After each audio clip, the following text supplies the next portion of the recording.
Hello, hello. It is Sarah Waggle, astrologer and leadership coach here for Moon Astrology Tarot. And we are now talking about the moon in Libra. This is December 6th through the 8th.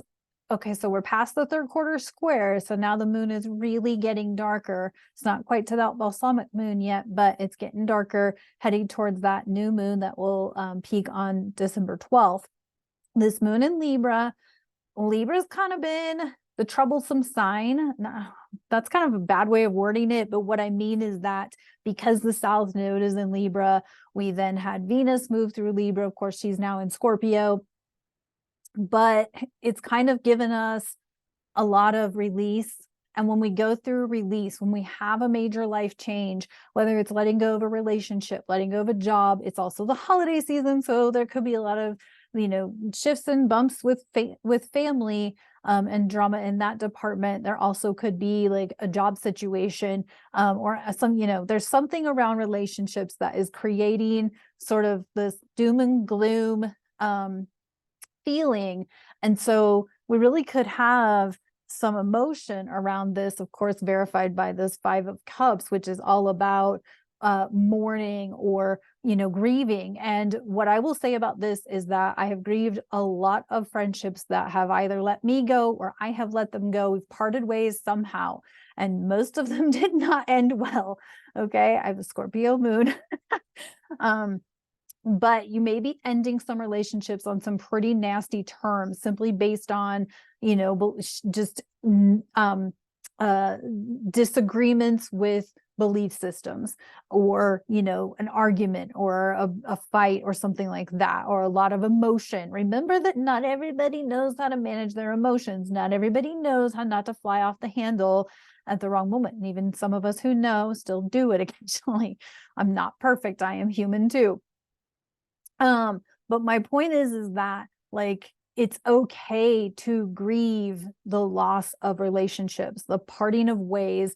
It's okay to grieve. It's also okay to be in gratitude that you're ready to move on. You're ready for something new. Of course, we have the Chariot upright, because whenever we let go of something and we allow ourselves to mourn and be with letting go and grieve, we welcome in the newness. Okay. And so as we move through the rest of December and certainly into January and beyond, the first part of 2024, you're going to want to be on your team.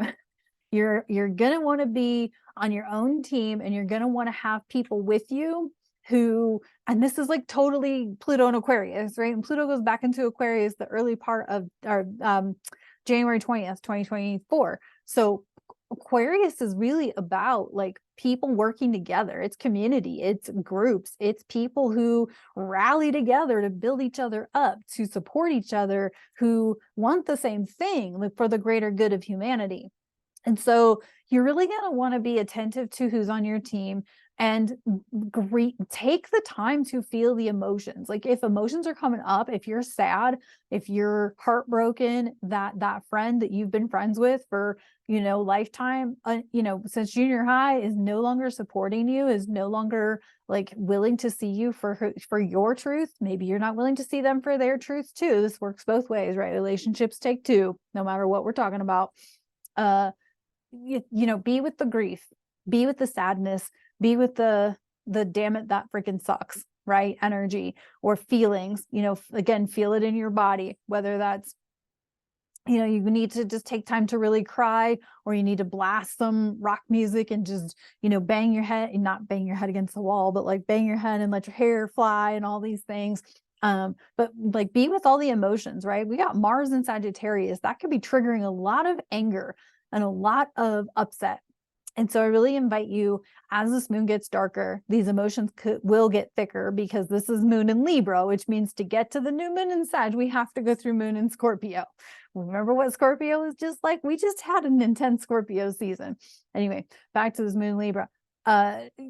Your, feelings are coming up, and it's okay. And be with those feelings. This is what I think I said it in the full moon in Gemini video too, to really balance between, the holiday obligations and needing to do all of the things and taking care of yourself. And this is what I meant by that, was really taking care of your emotional well-being, taking care of your body systems, knowing what feels good, what feels not good, and being able to acknowledge, process, and be with and express them safely so that you can move through them to move on. Okay. As we get into 2024, we have a lot of really good energy, but we're going to have to be in a space mentally, emotionally, physically to really capitalize and use it. That's why I really am encouraging people to really work with this Sagittarius season to get things where they need to be, because you're going to have some good energy to work with it coming into 2024. But unfortunately, that means that we have to let shit go. And I feel like this stretch of time from the eclipses we had in October, okay, we had 2 eclipses, October 14th and October 28th, we had eclipses. Then we had that new moon in Scorpio on the 13th of November. Now, between those and like mid next year, like I will say probably around April, May-ish of next year and beyond. Like, I mean, this doesn't stop. Healing journeys don't stop. Spiritual journeys don't stop. But we have this like space and time where the universe is like demanding, and some cases gently demanding, and in other cases it's like, no, you're done with that. You are ready to move up to this next level, and I need you to focus on you and let go of this shit that's no longer serving, that's holding you back, that's keeping you limited, that's keeping your wings flat against your body instead of spreading your wings and soaring. Almost knocked over my tripod over here. Anyway, so, but be aware of what is keeping you from soaring, keeping you from flying. I feel like standing makes me way more animated. You guys are going to have to let me know if you think that is a good thing or a bad thing. I'm sure people are going to criticize me either way or love me either way.